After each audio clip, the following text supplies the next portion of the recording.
सीधे आपको गोहाना लिए चलते हैं, जहां पर संत कबीरदास जयंती में सीएम नायब सैनी संबोधित कर रहे हैं। क्या कुछ कह रहे हैं, सुनिए। राई से हमारे विधायक मोहनलाल बड़ौली जी और आज का जो कार्यक्रम का आयोजन किया है, पूर्व में हरियाणा के मुख्यमंत्री जी के ओएसडी रहे आदरणीय अमरजीत सिंह जी, जिन्होंने इस भव्य कार्यक्रम का आयोजन किया है। हमारे जिला के अध्यक्ष जसवीर दोदवा जी, पूर्व मंत्री हरियाणा सरकार कविता जैन जी और हमारे खिलाड़ियों के गौरव, जिन्होंने बड़ौदा से चुनाव लड़ा, योगेश्वर दत्त जी, हमारी नगर परिषद की चेयरपर्सन श्रीमती रजनी बिरमानी जी, उमेश शर्मा जी, पवन खरखोदा जी और हमारे भूपेंद्र मलिक जी,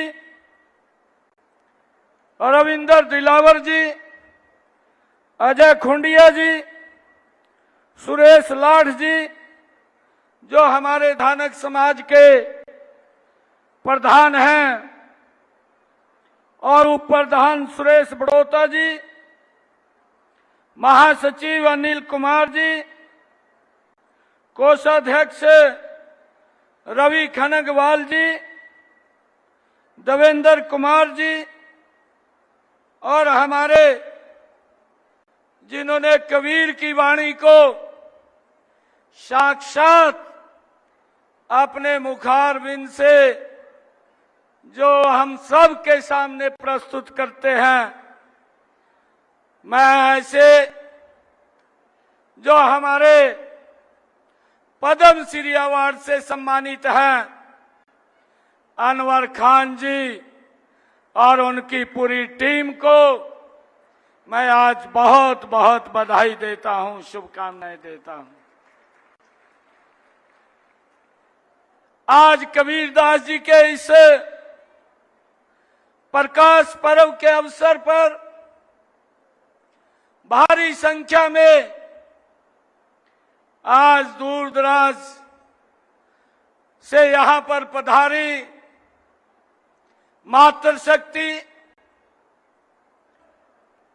मुझे ये गर्व भी हो रहा है, मुझे खुशी भी हो रही है कि आज मैं अपने परिवारजनों के बीच में हूं। आप सबको मैं बहुत बहुत बधाई देता हूं। गुरु रविदास जी महाराज के इस प्रकाश पर्व की 626वां प्रकाश पर्व है और कबीर की वाणी को आज पूरी दुनिया अपने जीवन में उतार करके आगे बढ़ने का काम कर रही है।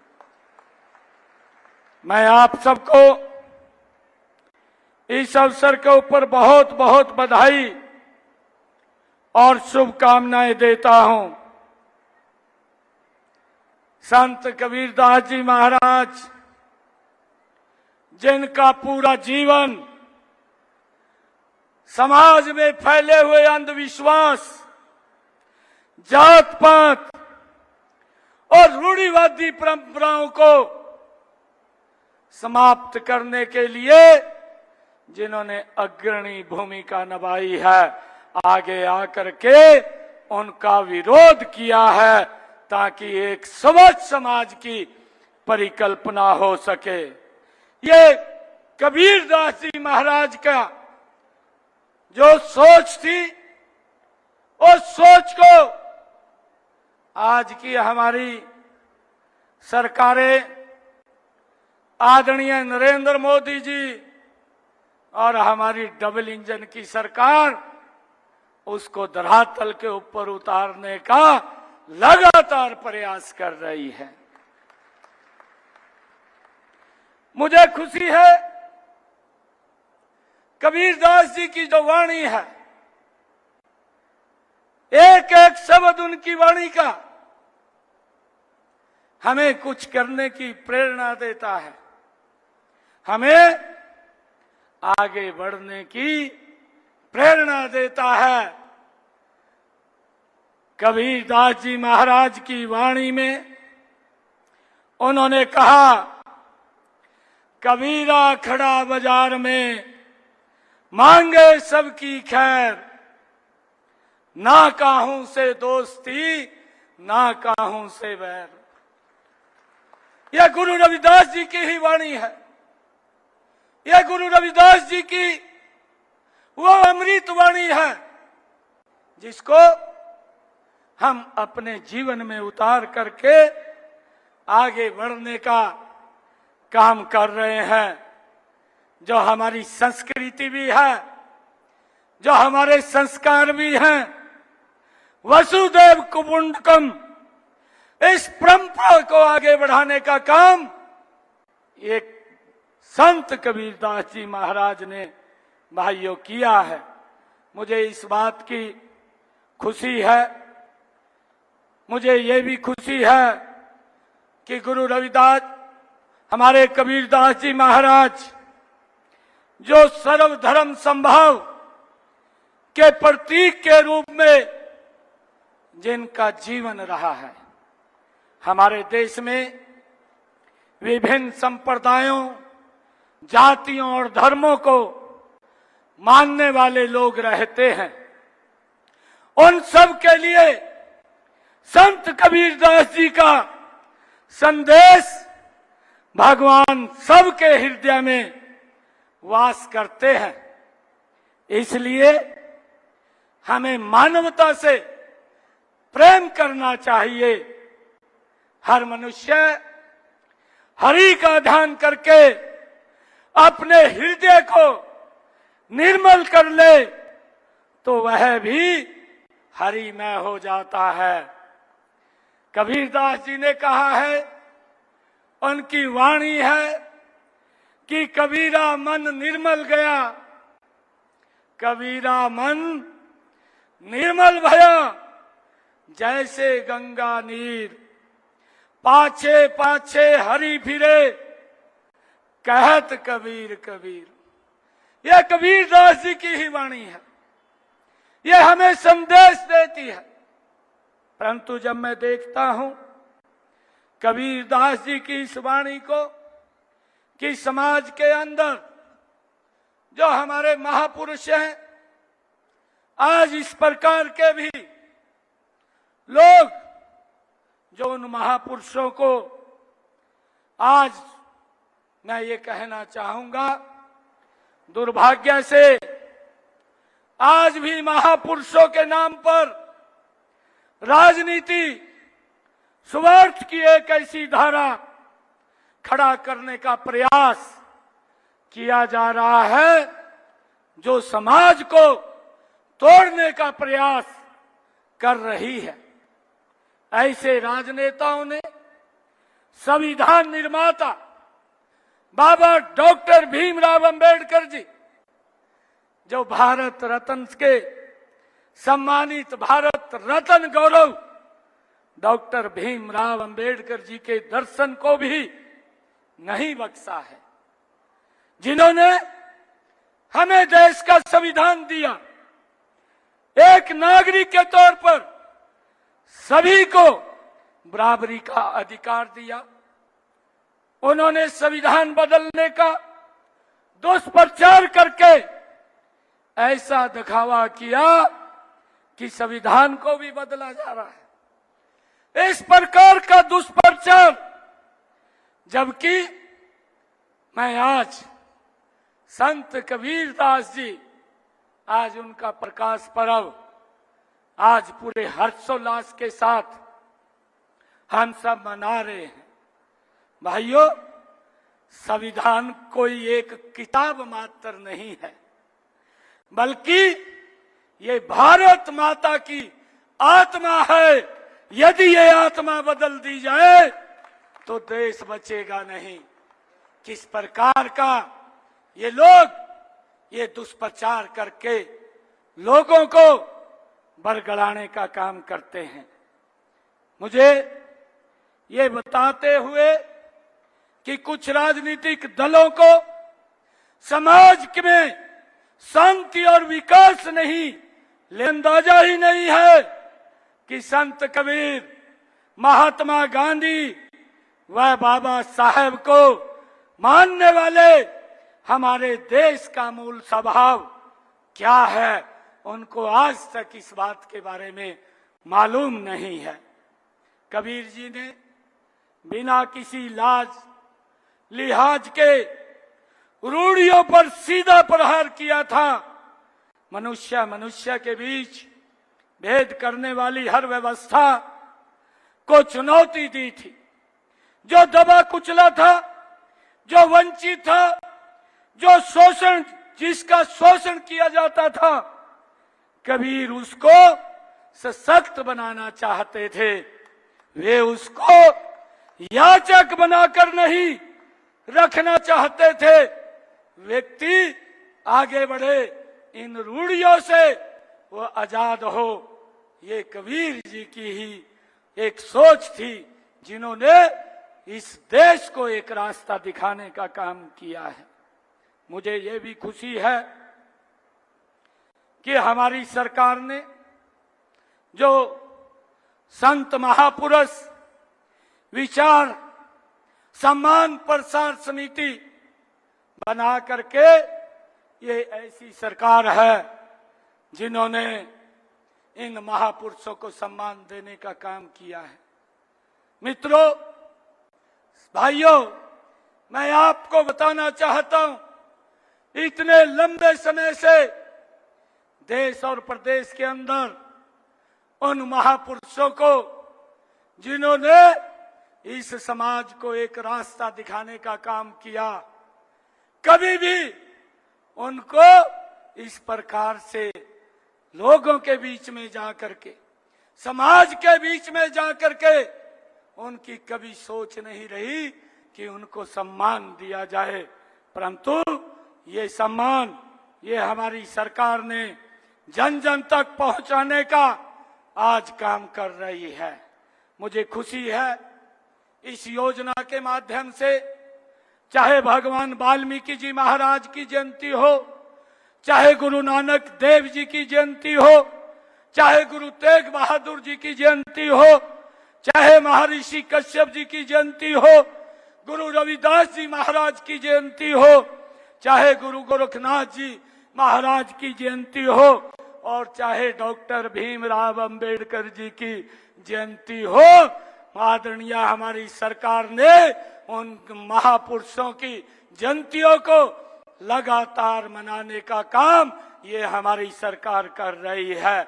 उनकी शिक्षाओं को, उनके दिखाए हुए मार्ग को लोगों के बीच में लगातार ले जाने का काम ये हमारी सरकार कर रही है। मुझे ये खुशी है आप लोगों को बताते हुए कि संत कबीरदास जी की जो शिक्षाओं का अनुकरण आज ये हमारी डबल इंजन की सरकार कर रही है। मुझे ये बताते हुए आज आप लोगों के बीच में ये बड़े गर्व की अनुभूति हो रही है कि संत कबीरदास जी महाराज की शिक्षाओं के अनुरूप ही हमारे प्रधानमंत्री आदरणीय नरेंद्र मोदी जी सबका साथ, सबका विकास और सबका विश्वास मूल मंत्र को लेकर के इस देश को आगे बढ़ाने का काम वो निरंतर कर रहे हैं। हमें भी, मुझे यह भी खुशी है कि हम भी उनके महान आदर्शों और सिद्धांतों को अपनाकर हरियाणा एक, हरियाणवी एक के संकल्प को पूरे प्रदेश के सामने समान विकास और सब वर्गों का उत्थान लेकर के ये हमारी सरकार निरंतर काम कर रही है। जब मैं ये देखता हूं कि हमारी सरकार ने अंत्योदय का दर्शन, अंत्योदय भावना से हमारी सरकार ने संवैधानिक व नैतिक दायित्व होता है कि वह गरीबों की मदद करे, ताकि गरीबी रेखा से ऊपर उठ करके समाज मुख्य धारा के अंदर जुड़े। ये हमारी सरकार की प्राथमिकता है। जो आदरणीय संत कबीरदास जी महाराज की जो शिक्षाएं थी उनके ऊपर चलने का काम ये हमारी सरकार कर रही है। भाइयों, मुझे ये भी खुशी है कि आज हमारी सरकार ने लगातार गरीब व्यक्ति को आगे बढ़ाते हुए विभिन्न प्रकार की योजनाएं पिछले 10 वर्षों के अंदर चलाई हैं। परंतु जब मैं ये देखता हूं कि कुछ लोग जो झूठ का सहारा लेकर के लोगों के बीच में झूठ फैला करके उनको रास्ते से भटका करके भाइयों अपने स्वार्थ सिद्धि का पूरा करने का काम करते हैं, ये कबीर जी की वाणी नहीं बोलती। कबीर जी की वाणी बोलती है कि सबको साथ लेकर के सबके विकास की बात करते हुए और सबका विश्वास करते हुए हमने आगे बढ़ना है, और उसको लेकर के हमारी सरकार निरंतर काम कर रही है। मुझे ये खुशी है बताते हुए कि हमारी सरकार ने कि कोई भी गरीब व्यक्ति भूखा न सोए, इसके लिए 45 लाख बीपीएल परिवारों को लगातार राशन पहुंचाने की व्यवस्था ये हमारी सरकार कर रही है। भाइयों, मुझे ये भी खुशी है कि हमारी सरकार ने पिछले 10 वर्षों में हरियाणा प्रदेश के अंदर 12 लाख उन माताओं बहनों को गैस का कनेक्शन और सिलेंडर पहुंचाने की व्यवस्था की है कि जिनके घर में आज तक गैस का कनेक्शन और सिलेंडर नहीं मिला था। भाइयों, ये सरकार यह निरंतर ये प्रदेश के गरीब व्यक्ति को मजबूती की तरफ ले जाने का काम कर रही है। मुझे ये खुशी है, मैंने कहा है आप लोगों को कि मैं आप अपने परिवारजनों के बीच में आया हूं। मुझे ये भी खुशी है भाइयों, जो मुख्यमंत्री आवास होता था वो मुख्यमंत्री आवास नहीं है, अब वो संत कबीर कुटीर है, वो मुख्यमंत्री आवास नहीं है। जहां गरीबों की चिंता होती है, जहां गरीबों के लिए योजनाबद्ध तरीके से भाइयों योजना बना करके उनको लाभ पहुंचाने का काम किया जाता है। मैं जब देखता हूं कि हमने पिछले दिनों में जो कार्य किए हैं, हमने ये कार्य किया है कि जो परिवार जिनकी आय 1 लाख रुपए से कम है, ऐसे हरियाणा प्रदेश के अंदर हमारे 23 लाख परिवार हैं और 23 लाख परिवारों में 84 लाख लोग हैं। उन 84 लाख लोगों के लिए हमने ये निर्णय किया है कि उसने कहीं बाजार में जाना है, उसने कहीं रिश्तेदारी में जाना है, कहीं दवाई लेने के लिए जाना है या कहीं भ्रमण करने के लिए जाना है, तो हमने हरियाणा अंत्योदय परिवार परिवहन योजना हैप्पी कार्ड दे करके 1 साल में 1000 किलोमीटर तक वो फ्री में यात्रा कर सके, ये व्यवस्था हमारी सरकार ने की है और उसका लाभ भी हमारे प्रदेश के लोग मजबूती से उठा रहे हैं। और जल्दी ही ये कार्ड हम वितरित हो जाएंगे। लगातार बड़ी गति से ये कार्ड वितरित हो रहे हैं और इन बातों के ऊपर मेरा पूरी नजर है। मैं देख रहा हूं कि कितने कार्ड वितरित हुए हैं, कितने बचे हैं। इनको शीघ्र ही हर व्यक्ति को लाभ पात्र को पहुंचाने का काम ये हमारी सरकार कर रही है। भाइयों, हमारी सरकार ने एक और योजना जो हमारे बुजुर्ग, जो हमारी बुजुर्ग माता बहन है, ऐसे लोगों को मुख्यमंत्री तीर्थ यात्रा योजना के साथ जोड़ करके उनको तीर्थों का भ्रमण करने का भी फ्री में ये हमारी सरकार काम कर रही है। मुझे ये बताते हुए आज आप लोगों के बीच में ये भी बड़ी खुशी हो रही है कि आदरणीय नरेंद्र मोदी जी ने जब 2014 में इस देश के प्रधान सेवक के रूप में भाइयों शपथ लिया था, तो उन्होंने गरीब की सबसे पहले वो चिंता की थी और उन्होंने गरीब की चिंता करते हुए देश के लोगों को आयुष्मान कार्ड देने का काम किया।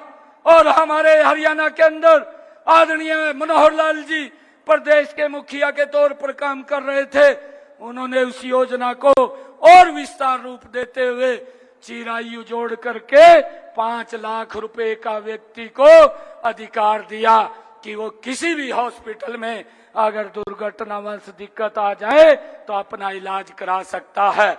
ये सम्मान अगर किसी ने दिया, ये हमारी डबल इंजन की सरकार ने दिया है। भाइयों, चाहे निरोगी हरियाणा हो, निरोगी हरियाणा योजना के तहत मुझे बताते हुए आज ये खुशी हो रही है कि कई बार गरीब व्यक्ति अपना टेस्ट कराने के लिए बाहर नहीं जाता और उसको गंभीर बीमारी जब आ जाती है, जब उसको आती है तो तब वो कुछ कर नहीं पाता। तो इसके लिए हमारी सरकार ने ये हरियाणा के अंदर निर्णय किया और योजना बनाई, योजना निरोगी हरियाणा योजना। और इसके तहत 2,71,00,000 लोगों के घरों में जाकर के हमारे हेल्थ विभाग के अधिकारियों ने मुफ्त में टेस्ट करने का काम और उनको टेस्ट करके अगर कोई दिक्कत है वो भी बताने का काम ये हमारे भाइयों स्वास्थ्य विभाग के अधिकारियों ने किया है। इसके लिए मैं आप सबको भी बहुत बहुत शुभकामनाएं देता हूं। हमारी सरकार निरंतर जो चिराग योजना बना करके जो हमारे गरीब बच्चे हैं उन गरीब बच्चों को अच्छी शिक्षा मिले, इसको सुनिश्चित करने का काम, वो चाहे प्राइवेट स्कूल की पढ़ाई का जिम्मा वो हरियाणा सरकार का है, ताकि उन बच्चों को पढ़ाई में कोई दिक्कत कोई समस्या ना आए। भाइयों, मैं आप लोगों को ये बताना चाहता हूं कि अभी एक और योजना मैंने शुरू की थी कि पिछले लंबे समय से कि जो हमारे गरीब भाई थे उनको 100-100 गज के जो प्लाट देने की बात थी, भाइयों उनको पूर्व की सरकारों में जो कांग्रेस की सरकार थी उन लोगों को, जिन लोगों को ये जमीन बता दी परंतु न कागज दिए न कब्जा दिया और वो घूमते रहे, घूम घूम करके वो थक करके घर पर बैठ गए। परंतु हमने निर्णय किया, हमारी सरकार ने ये निर्णय किया कि ऐसे लोगों को 100-100 गज का प्लाट देने का काम ये हमारी सरकार करेगी। और भाइयों, मैं आपको बताना चाहता हूं, अभी पिछले दिनों मैंने यही सोनीपत के अंदर एक कार्यक्रम किया था और उस कार्यक्रम के माध्यम से मैंने हरियाणा प्रदेश के 20,000 ऐसे लोग थे जो घूम रहे थे जिनके पास प्लॉट नहीं था, ऐसे 7,652 लोगों को मैंने मौके पर ही उनको कागज भी दिए और उनको पोजीशन कब्जा भी दिया। और मैंने अधिकारियों को ये बात कही कि जो लोग बचे हैं, जो लोग छूट गए हैं, ऐसे लोगों को भाइयों जहां गांव के अंदर जमीन नहीं है, अभी 2-4 दिन के अंदर मेरी वो तारीख भी फाइनल हो गई है, मैंने वो संख्या भी ले ली है कितनी संख्या में बचे हैं, ऐसे लोगों के खाते के अंदर 100 गज का प्लाट खरीदने के लिए 1-1 लाख रुपया पहुंचाने का काम ये हमारी सरकार करेगी ताकि वो 100 गज का प्लाट खरीद सके। भाइयों, जो और बचेंगे, मैंने ये भी कहा है कि अगर और कुछ लोग जो नए फ्रेशर आए हैं जो बचेंगे उनके लिए एक पोर्टल खोला जाए और वो पोर्टल के ऊपर आप लोग रजिस्ट्रेशन करेंगे। रजिस्ट्रेशन के बाद उसको वेरीफाई करके ऐसे सब लोगों को भाइयों प्लॉट देने का काम ये हमारी सरकार करेगी। इसके लिए हमने योजना रचना वो बनाई है। और मैं आपको बताना चाहता हूं कि पिछले 10 वर्षों में आदरणीय नरेंद्र मोदी की सरकार ने भाइयों बहनों पिछले 10 वर्षों में देश के अंदर 4 करोड़ मकान बना करके देने का कार्य वो नरेंद्र मोदी की सरकार ने किया है। और जब मुझे खुशी है जब तीसरी बार आप सबके आशीर्वाद से नरेंद्र मोदी जी ने प्रधानमंत्री प्रधान सेवक के रूप में जिन्होंने शपथ लिया और शपथ लेकर के जब वो पहली बार कुर्सी पर बैठे तीसरी टर्म में, अभी बैठते ही उन्होंने जो साइन किए, उन्होंने साइन और नहीं किए, उन्होंने साइन किए कि मेरी सरकार आने वाले इन 5 वर्षों के अंदर 3 करोड़ और नए मकान बना करके देने का काम ये मोदी सरकार करेगी। भाइयों, ये हमारी सरकार लगातार गरीब को मजबूती की तरफ ले जाने का काम कर रही है। भाइयों, मैं आप लोगों को बताना चाहता हूं कि हमारी सरकार ने जो कार्य कर रहे हैं, प्रधानमंत्री स्वनिधि योजना, जो कोरोना के कालखंड के अंदर जो हमारा रेडी फड़ी वाला था, जो छोटा जो काम करके अपने परिवार का गुजारा करता था, भाइयों उसको दिक्कत आ गई थी, परंतु हमारी सरकार ने ऐसे 1,31,000 हरियाणा प्रदेश के अंदर रेडी फड़ी वालों को बिना ब्याज के भाइयों 10-10 हजार रुपया दे करके उनको सशक्त और मजबूत करने का काम भाइयों हमारी सरकार ने किया है। मुझे ये भी खुशी है आप लोगों को बताते हुए, अभी मैंने एक श्रम विभाग का कार्यक्रम 3 रोज पहले जींद के अंदर किया था, जिसकी चर्चा हमारे रामचंद्र जांगड़ा जी ने की थी। क्योंकि जब मैं लेबर के अंदर लेबर मंत्री था, उस समय में 15 दिन के अंदर एक कार्यक्रम करके लोगों तक लाभ पहुंचाने का काम करता था, परंतु वो विभाग वो कहीं और चला गया था और विभाग रुक गया था। परंतु जब मैंने अभी अधिकारियों से बैठक की, जब मुझे ये जिम्मेवारी मिली और मैंने पूछा कि कितने लोगों को ये लाभ नहीं मिला है, तो भाइयों मैंने जींद में कार्यक्रम करके 80 करोड़ रुपया 3 दिन पहले लोगों के खाते के अंदर उन योजनाओं का पहुंचाने का काम ये हमारी सरकार ने किया है। और भाइयों, मुझे यह भी खुशी है कि हमारी सरकार ने आपकी बेटी हमारी बेटी योजना के माध्यम से जो हमारे परिवार के अंदर बेटी माँ बाप के ऊपर वजन ना हो, इस बात को हमारी डबल इंजन की सरकार ने मजबूती से सशक्त और मजबूत करने का काम किया है। मुझे खुशी है 3 बेटियों तक हमारी सरकार जो ही जन्म होता है उसके खाते के अंदर 21,000 रुपया पहुंचाने का काम ये हमारी डबल इंजन की सरकार करती है, ताकि भाइयों किसी के ऊपर कोई वजन न पड़े। जब बिटिया की शादी का समय आता है तो वो पैसा बढ़ करके वो उसको शादी को समय उसको मिल जाता है और माँ बाप के ऊपर वजन नहीं पड़ता। ये हमारी सरकार ये मजबूती से उनके हित के अंदर योजना बना करके काम कर रही है। मुझे ये भी खुशी है कि इसी गवर्नेंस के माध्यम से हम देखते हैं, मैं कई बार सुनता हूं कांग्रेस के मुखिया, क्योंकि जब इनकी सरकार रहती थी भ्रष्टाचार को ये तरजीह देने का काम करते थे, लोग घूमते रहते थे परंतु उन तक लाभ नहीं पहुंचता था। आज भी जब मैं सुनता हूं ये कांग्रेस के जो मुखिया हैं, कांग्रेस के जो नेता हैं और जो लंबे समय तक प्रदेश के मुख्यमंत्री बने रहे, जिन्होंने समस्याओं को समस्या बना करके भाइयों वोट लेने का काम किया है, और उन्होंने जो ये बोलते थे कि मैं जब सुनता हूं उनके मुख से कि हम आएंगे इस पोर्टल को हटा देंगे, मुझे ऐसा लगता है कि ये भ्रष्टाचार को फिर जन्म देने का काम करते हैं। आज मुझे ये खुशी है आप लोगों को बताते हुए, ये पोर्टल की बात करते थे, आज हरियाणा प्रदेश के अंदर जिन लोगों की आयु 60 वर्ष की हो गई है, ऐसे 2,32,000 हमारे बुजुर्ग लोग हैं जिनकी अपने आप पेंशन बन करके उसके घर के ऊपर आ गई, उसे किसी दफ्तर में नहीं जाना पड़ा, किसी अधिकारी के चक्कर नहीं काटने पड़े और उसकी पेंशन बन करके ऑटोमेटिक उसके घर में आ गई। और हमारी सरकार लगातार बुजुर्गों को सम्मान देते हुए आज 3,000 रुपया बुजुर्गों को जो सम्मान भत्ता देने का काम ये हमारी सरकार कर रही है। मुझे ये भी खुशी है कि ऑटोमेटिक ही जो घर बैठे बैठाए जो हमारे 14,000 दिव्यांग थे जिन्होंने अप्लाई किया और उनकी पेंशन बन करके उनके घर के ऊपर पहुंच गई है।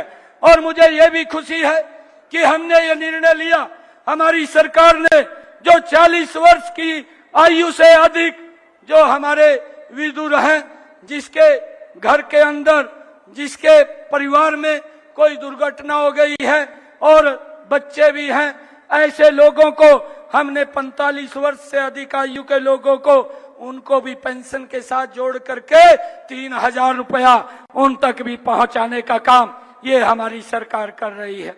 भाइयों, हमने ये निर्णय लिया है। जो लोग ये बात बोलते थे, मुझे ये खुशी है बताते हुए कि हमारी सरकार ने जो बीपीएल कार्ड हैं, जो ये अफवाह डालते हैं, जो झूठ बोलते हैं कि बीपीएल कार्ड कट गए और इनकम के कारण, क्योंकि वो स्वयं स्थापित इनकम वो भरी थी। मैं आज एक बात आप लोगों के बीच में कहना चाहता हूं, क्योंकि अपने परिवारजन के बीच में मैं खड़ा हूं। मैं आप लोगों को इस बात से आश्वस्त करता हूं कि जो पात्र व्यक्ति है, एक व्यक्ति भी सरकार की योजना से छूटेगा नहीं। उसके घर में हमारी सरकार वो योजना का लाभ पहुंचाने का काम करेगी। इस बात को मैं सुनिश्चित कर रहा हूं। इस बात को मैं सुनिश्चित कर रहा हूं कि किसी गरीब व्यक्ति के साथ कोई अन्याय नहीं होगा। अगर कोई अन्याय करने की कोशिश करेगा, मैंने अधिकारियों को भी कहा है कि अपने स्वभाव के अंदर आप तब्दीली कर ले। अगर किसी व्यक्ति ने, गरीब व्यक्ति ने आकर के वहां संत कबीर कुटीर के ऊपर मुझे आकर के बता दिया तो मैं आपके चक्कर कटवा दूंगा, मैं आपको छोड़ूंगा नहीं। मैंने ये स्पष्ट रूप से बोल दिया है। भाइयों, हमारी ड्यूटी है, हमारी ड्यूटी है कि हम लोगों को ठीक डिलीवरी करें। और मुझे खुशी है बताते हुए कि जो लोग ये बात बोलते हैं कि बीपीएल कार्ड कटवा दिए हैं, ऐसे 1,80,000 जिनकी रुपए वार्षिक आय कम है, ऐसे 20 लाख नए बीपीएल कार्ड बन करके इन समय के अंदर जुड़े हैं। और मैंने ये भी कहा है, अभी आप लोग देख रहे हैं हमारे डीसी महोदय, हमारे एसपी महोदय और पूरा का पूरा प्रशासन, वो सारा का सारा 9 बजे से लेकर के 11 बजे तक आप लोगों की समस्याओं को सुन करके उसका निराकरण करने का काम करता है। मैंने ये भी कहा है कि आप एक्टिव होकर के डिलीवरी दीजिए।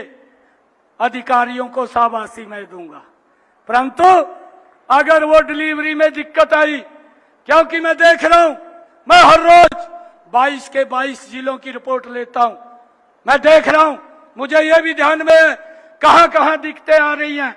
मैं आज संत कबीर दास जी की इस जयंती के अवसर के ऊपर मैं ये बात कहना चाहता हूं। मैं अधिकारियों को भी आज चेत करना चाहता हूं कि ईमानदारी से आप काम कीजिए। अरे गरीब व्यक्ति को अगर लाभ मिल जाएगा, आपको क्या दिक्कत आ रही है?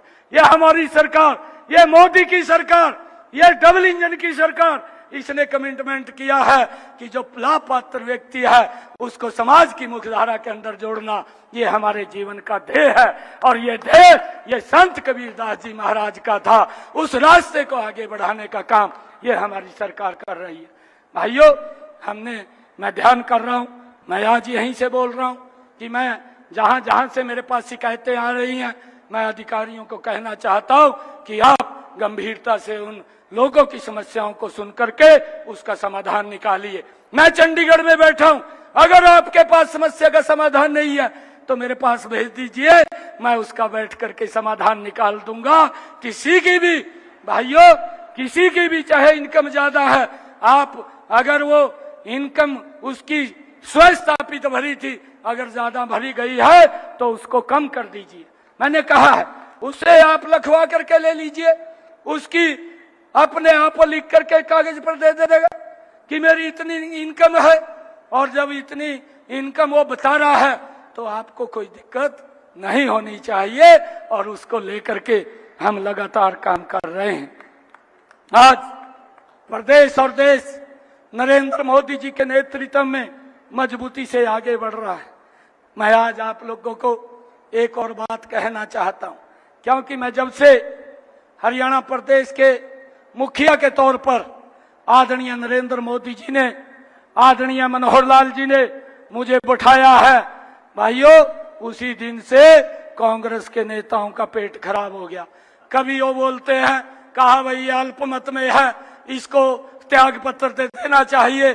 कभी वो भाग जाते हैं, महामहिम राज्यपाल के पास घूमते हैं। मैं आज ये भी बात कहना चाहता हूं, मैं गरीब लोगों की सेवा के लिए मैं आज यहाँ मैं कुर्सी के ऊपर बैठा हूं, और मैं जब तक बैठा हूं गरीब लोगों को किसी प्रकार की चिंता करने की जरूरत नहीं है।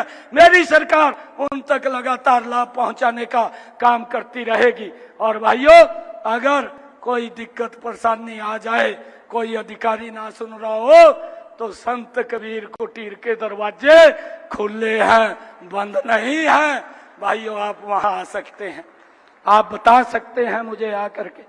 मैंने कहा है, हमने जब हर जिला के अंदर ये समाधान शिविर लगाए हैं, इन समाधान शिविरों में लोगों की समस्याओं का समाधान होना चाहिए। आज देश नरेंद्र मोदी जी के नेतृत्व में मजबूती से आगे बढ़ा है। और भाइयों, मैं आज आप लोगों के बीच में आप सबको इस प्रकाश पर्व की बहुत बहुत बधाई भी देता हूं, और कुछ मांग पत्र भी मेरे समक्ष वो समाज के लोगों ने रखे थे। एक जो रखा था, गोहाना में रोहतक रोड से जींद रोड तक बाईपास का निर्माण किया जाए। ये आदरणीय मनोहर लाल जी ने भी इसकी घोषणा की थी, परंतु जमीन वो वहां उपलब्ध नहीं हो पाई। इसके लिए भी मैं लगातार इस घोषणा को, क्योंकि मनोहर लाल जी की घोषणा है, ये पूरी हो, और उसको लेकर के इस बाईपास के निर्माण करवाने के लिए लगातार, जब तक ये बनेगा नहीं और जल्दी ये बनेगा भी, मैं आप लोगों के बीच में कह रहा हूं, ये समस्या का समाधान होगा। इसके लिए हम काम करेंगे। जो ही भूमि उपलब्ध हो जाएगी, भूमि उपलब्ध होते ही ये बाईपास वो बन जाएगा। और भाइयों, एक गोहाना जिला को बनाने की मांग की बात की गई थी, क्योंकि इसके लिए एक कमेटी बनी हुई है। उस कमेटी के अंदर इसका गठन किया गया और उसके अंदर वो भेजा हुआ है। उसके कुछ नॉर्म्स हैं, वो नॉर्म्स कमेटी में जब पूरे हो जाएंगे तो गोहाना को भी अलग जिला बनाने का काम ये हमारी सरकार करेगी। और भाइयों, संस्था के लिए कुछ डिमांड भी की गई है। धानक समाज की शिक्षा सभा एवं छात्रावास गोहाना के लिए, शैक्षणिक ब्लॉक एवं लंगर हाल एवं लाइब्रेरी हाल के लिए उन्होंने कुछ ग्रांट की मांग की है। आज मैं अपने स्वैच्छिक कोटे से, परंतु एक और मैं बात बताना चाहता हूं, मैंने ये भी तैयारी कर ली है। हरियाणा प्रदेश के अंदर जो एससी और बीसी की धर्मशालाएं हैं हरियाणा प्रदेश के अंदर, मैंने उनकी पूरी लिस्ट मंगा ली है, उसकी डेट भी तय कर दी है, और लगभग 100 करोड़ रुपया उनके अंदर पहुंचाने का काम मैं जल्दी ही करने वाला हूं। और आज मैं यहां पर आया हूं क्योंकि लाइब्रेरी के लिए मांग की है। मैं अपने स्वैच्छिक कोटे से 31 लाख रुपया आज यहां पर इसके लिए दे करके जाता हूं। और मैं एक और मांग यहां पर रखी गई है कि संतों महापुरुषों के नाम से गोहाना में चौकों का निर्माण किया जाए। आप हमारे यहां पर जो नगर परिषद है, आप उसमें रेजुलेशन जो भी आपको चौक लगे कि यहां पर गुरु कबीरदास जी महाराज के नाम से ये चौक होना चाहिए, आप एक रेजुलेशन हमारी नगर परिषद की चेयरपर्सन बैठी है वहां पर दे दीजिए और उसको हम फाइनल कर देंगे। एक और जो मांगे हैं आप लोगों ने कि हरियाणा सरकार में जो क्लास 1, क्लास 2 में पदोन्नति को जल्द लागू किया जाए। मैं ये आज कबीरदास जी महाराज, क्योंकि मैंने कहा है कि मैं आपके परिवार, अपने परिवारजनों के बीच में आया हूं, और मेरा जो जिस मकान में रहता है वो भी संत कबीरदास जी महाराज के नाम से है। मैं एक विश्वास आप लोगों को दिला रहा हूं, क्योंकि ये मामला ये कोर्ट के अंदर आप लोगों के साथ है। और मैं आपको एक और, क्योंकि ये माननीय जो हरियाणा सरकार में जो क्लास 1 और 2 की बात है, ये सुप्रीम कोर्ट में ये अभी लंबित मामला पड़ा है। जो ही उसका फैसला आएगा इसको हम लागू करवाने का काम वो करेंगे। मैं आज आप सबको आज संत कबीरदास जी महाराज के इस प्रकाश पर्व की, आज ऐसे महान पुरुष जिनका जीवन हम सब के लिए एक प्रेरणा का जीवन है और जिनके दिखाए हुए मार्ग के ऊपर ये हमारी डबल इंजन की सरकार चल रही है। भाइयों, मैं आप सबको इस शुभ अवसर के ऊपर बहुत बहुत बधाई और शुभकामनाएं देता हूं। इन्हीं शब्दों के साथ जय हिंद, जय भारत, जय भारत मां, भारत माता के, भारत माता के, वंदे वंदे। संत कबीरदास जी महाराज की, संत कबीरदास जी महाराज की।